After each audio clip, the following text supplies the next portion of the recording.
অনেকেই আমাকে অনেক সময় ফোন বা মেসেজ দিয়ে একটা বিষয় জানতে চান যে স্যার আমি একজন নারী, তো আমি যদি আমার স্বামীকে ডিভোর্স দিতে চাই সেক্ষেত্রে দেড়মোহরের টাকা আমাকে পরিশোধ করতে হবে কিনা।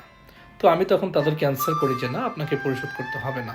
তখন তারা আমাকে যেটা বলে যে ডক্টর মোহাম্মদ ইউনুস স্যার নাকি নতুন একটা আইন করেছে যেখানে স্ত্রী যদি স্বামীকে ডিভোর্স দেয় বা তালাক দেয় তাহলে এই দেড়মোহরের টাকা স্ত্রীকে পরিশোধ করতে হবে।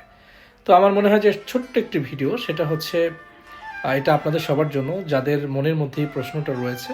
অ্যাকচুয়ালি দেনমোহর স্ত্রী স্বামীকে প্রদান করবে, স্ত্রী তালাক দিলে স্ত্রীকে দেনমোহর পরিশোধ করতে হবে, এই ধরনের কোনো আইন ডক্টর মোহাম্মদ ইউনুস স্যার প্রণয়ন করেননি।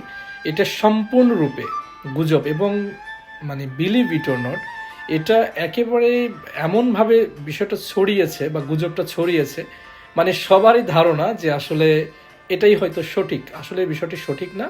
এই দেনমোহর সংক্রান্ত এ ধরনের কোনো আইন প্রণয়ন করা হয়নি। অর্থাৎ স্বামী তালাক দেখ অথবা স্ত্রী তালাক দেখ, যেই তালাক দেখ না কেন, দেনমোহরের যে অপরিশোধিত অংশ বা অপরিশোধিত টাকা বা যেটা ওয়াসিল হয়নি, এই টাকাটা স্বামীকে কিন্তু অবশ্যই পরিশোধ করতে হবে।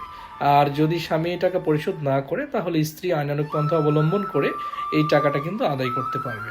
সো আবারও বলছি, ডক্টর মোহাম্মদ ইউনুস স্যার এ ধরনের কোনো আইন প্রণয়ন করেননি দেনমোহর সংক্রান্ত, যেখানে স্ত্রী দেনমোহর স্বামীকে পরিশোধ করবে, এরকম কোনো আইন প্রণয়ন হয়নি। এটা সম্পূর্ণরূপে গুজব। আপনাদের সবার কাছে রিকোয়েস্ট, এই বার্তাটা যাতে সাধারণ মানুষের কাছে পৌঁছে যায়, এই জন্য দয়া করে আপনারা সবাই এই ভিডিওটি শেয়ার করবেন। আসসালামু আলাইকুম।